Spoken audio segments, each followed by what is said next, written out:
आई माझी मायेचा सागर दिला तिने जीवनाला आकार।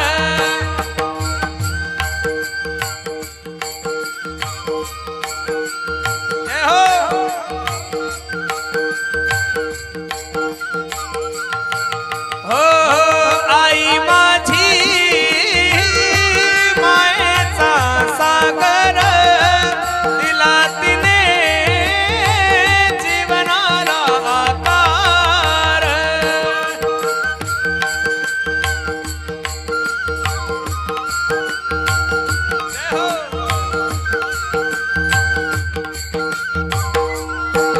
आई वडील माझे थोर काय सांगू त्यांचे उपकार। जीवनाच्या वाटेवरती किती असतो त्यांचा धार। आई माझी मायेचा सागर दिला तिने जीवनाला आकार।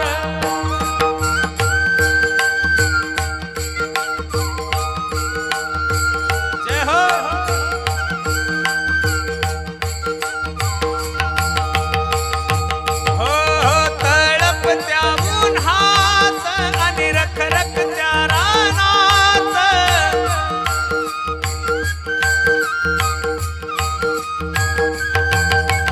राहिली समाजासाठी तू कष्टाच्या घामात।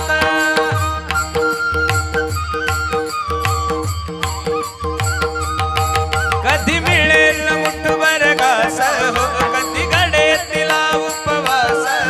ओल्या मातीतून चालताना उडविले काट्याचे फास। आई माझी मायेचा सागर दिला तिने जीवनाला आकार।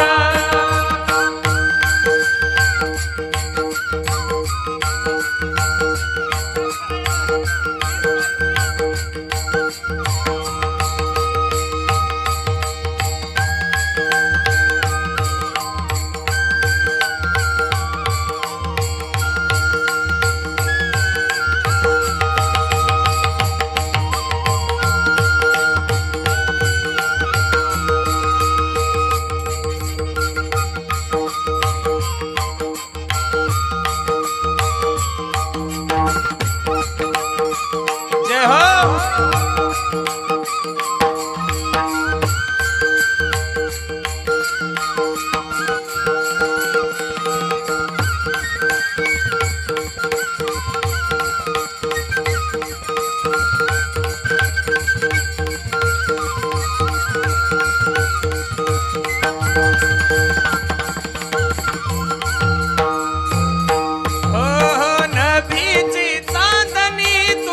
चंदराची कोर।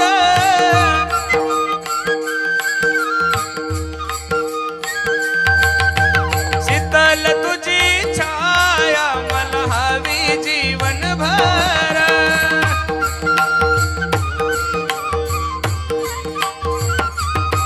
तुझ्या शीतल छायेमध्ये उभं आयुष्य जगेन। आई तेव्हापासी मी ग आई तुलाच मागेन। आई माझी मायेचा सागर दिला तिने जीवनाला आकार।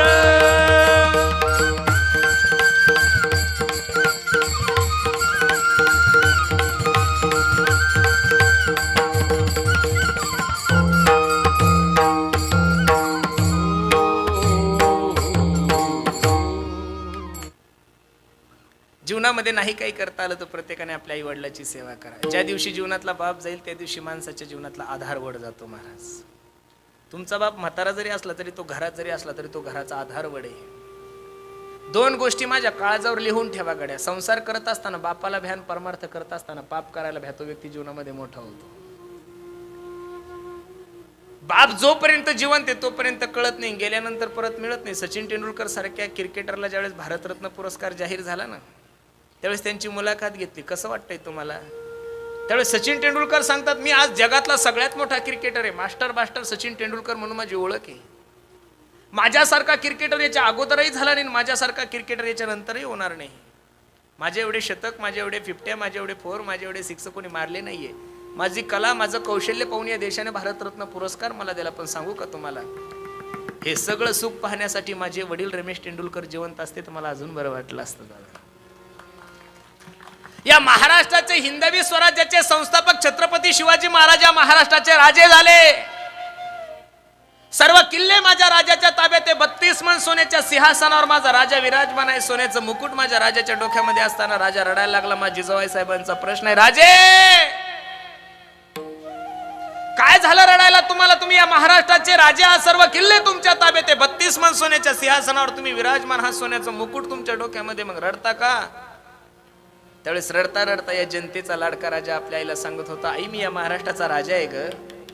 32 मन सोन्याच्या सिंहासनावर मी विराजमान आहे, सोन्याचं मुकुट माझ्या डोक्यामध्ये, सगळं मान्य जरी असलं पण आई हा छत्रपती सोन्याच्या सिंहासनावर बसलेला आहे, त्याच्या डोक्यामध्ये सोन्याचं मुकुट आहे.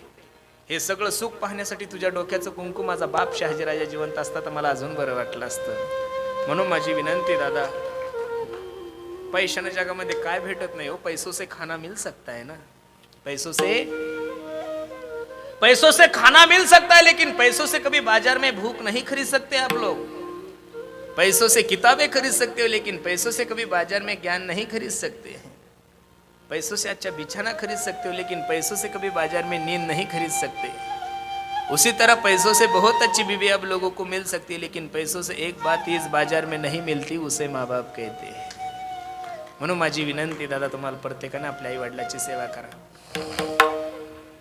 मी नेहमी माझ्या एक आवडीचं उदाहरण सांगत असतो, सर्वांना ते माहिती आहे पण तरी सांगावं असं वाटतंय. वातावरण चांगलं आहे ना, सांगितलं पाहिजेत माणसानं.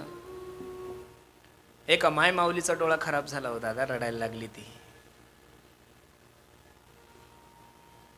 आणि रडता रडता आपल्या लेकराला सांगू लागली, दादा ए बाळा डोळा खराब झालाय रे सोन्या माझा, काळजी नको करू आई, मी तुला येवल्याच्या सगळ्यात मोठ्या महागड्या हॉस्पिटलमध्ये घेऊन जातो, माय तुझ्या डोळ्याचं ऑपरेशन करतो. आई रडायला लागली, दादा येवल्याला जाऊन जर डोळा नीट नाही झाला तर काय करशील? मुलगा रडायला लागला, काळजी नको करू माय, नाशिकच्या सगळ्यात मोठ्या महागड्या हॉस्पिटलमध्ये घेऊन जातो आणि तुझ्या डोळ्याचं ऑपरेशन करतो. आई परत रडायला लागली, दादा नाशिकला जाऊन जर डोळा नीट नाही झाला तर काय करशील रे सोन्या? मुलगा म्हणला, ह्या वर्षी तुझ्या आशीर्वादाने सोयाबीन वगैरे सगळं चांगलं झालंय ग, मका वगैरे ताण नको घेऊ माय, मुंबईच्या सगळ्यात मोठ्या हॉस्पिटलमध्ये घेऊन जातो आणि तुझ्या डोळ्याचं ऑपरेशन करतो. आई रडायला लागली, दादा मुंबईला जाऊन जर डोळा नीट नाही झाला तर काय करशील? मुलगा रडायला लागला ना आईला सांगू लागला, आई मी तुझा एकुलता एक मुलगा आहे ग माय, माझ्या बापाने नाशिक येवला हायवेवर 15 एकर जमीन कमवून ठेवली, त्यातली 5 एकर जमीन विकतो आणि अमेरिका सारख्या देशामध्ये घेऊन जातो आणि तुझ्या डोळ्याचं ऑपरेशन करतो. आईच्या डोळ्याला धारा लागल्या, रडता रडता आई लेकराला सांगू लागली, बस बाळा आता ऑपरेशन करायची गरज नाही रे, आता जरी मला यम नेण्यासाठी आला तरी हसत मुखाने त्या मरणाचा स्वीकार करील का? माझी कुस पवित्र झाली, माझ्या कुशीमधून तुझ्यासारखा प्रेम करणारा पोरगा जन्माला आलाय. पोरगाही रडायला लागला आणि आई रडायला लागली. रडता रडता पोरगा आईला म्हणता, आई तू माझी परीक्षा घेत होतीस का ग? हो रे सोन्या मी तुझी परीक्षा घेत होती. बघ ना आई, मी तुझ्या परीक्षेमध्ये पास झालो, माय तुझ्यासाठी 5 एकर जमीन विकायला तयार झालो, एवढं प्रेम आहे ग माझं तुझ्यावर. पण दुर्दैवानं जर माझा डोळा खराब झाला तर तू काय करशील? रडणाऱ्या आईने पदरानं डोळे पुसले, जे उत्तर दिलं ते उत्तर घेऊन घरी जा, मी समजेल माझं कीर्तन सार्थक झालं.